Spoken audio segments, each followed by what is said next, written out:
New research results explain something a lot of us have felt but couldn't prove. Remote work is making it brutally hard to break in early.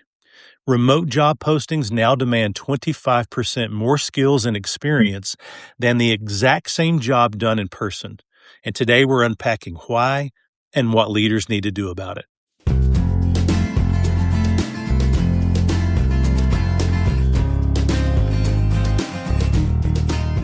Picture this. A hiring manager is choosing between two candidates for a remote role. One is a recent grad, sharp, motivated, zero track record. The other has 5 years of experience and can start producing on day one. A few years ago, plenty of managers would have taken the chance on the grad. Bet on potential, trust that good mentors and a strong team could turn raw talent into a real performer. Today, that bet is disappearing. And new research out of Harvard Business Review from professors at Northeastern and Northwestern's Kellogg School shows exactly why, with the data to back it up. Let's get into it. The researchers did two things. First, they analyzed over 50 million job postings across 28 European countries. Second, they ran a controlled experiment with 1,200 real hiring managers. The result? Remote roles demand roughly 25% more skills, more experience, and more credentials than an otherwise identical in-person job. Same title, same responsibilities, just done from home. And suddenly the bar is a quarter higher. That's not a small effect. That's a structural shift in who gets hired at all. And it's landing hardest on people with the least experience to point to. So practical takeaway number one, if your remote job descriptions look tougher than your in-office ones for the same role, that's not an accident. It's a documented industry-wide pattern, worth auditing your own postings for it. Now, let's look at why it's happening. 3 forces are driving this, according to the research. 1, there's bigger applicant pools. Remote postings pull in candidates from everywhere, not just commuting distance. More applicants means managers can afford to be pickier, and pickier, quote unquote, usually means defaulting to experience. Number 2, fit is harder to verify remotely. In person, you get 100 small signals in an interview or a walk to the elevator. Remotely, you lose most of that. So managers lean harder on credentials and track record as a stand-in for judgment they can't otherwise assess. 3, and this is the big one, onboarding a junior person remotely feels expensive and risky. Training someone in person is mostly informal. They overhear a call, they shadow a senior colleague handling an angry client, they get corrected in real time. Remote work strips a lot of that out, so managers increasingly hire people who need less development because developing people remotely feels harder to pull off.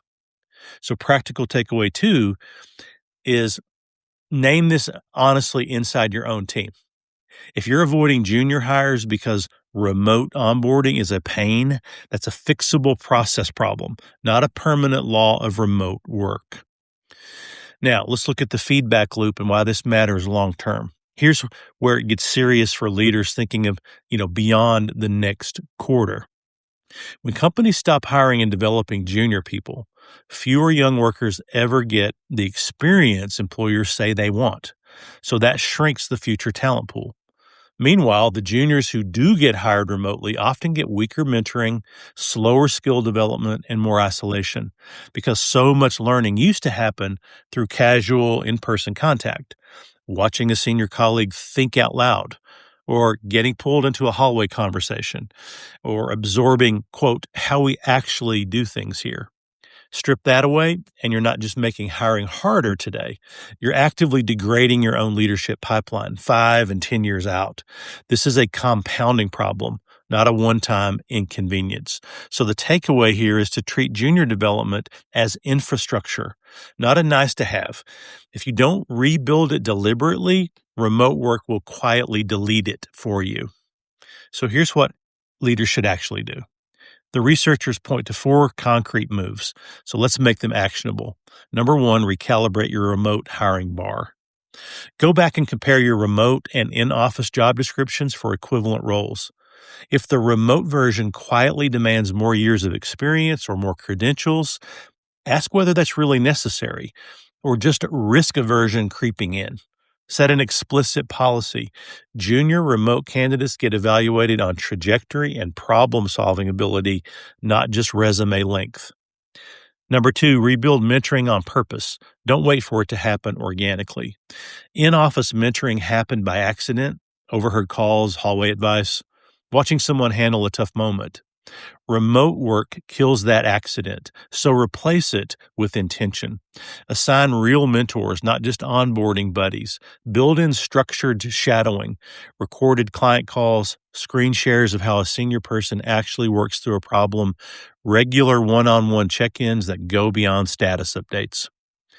Number 3, engineer social connection. Don't leave it to chance.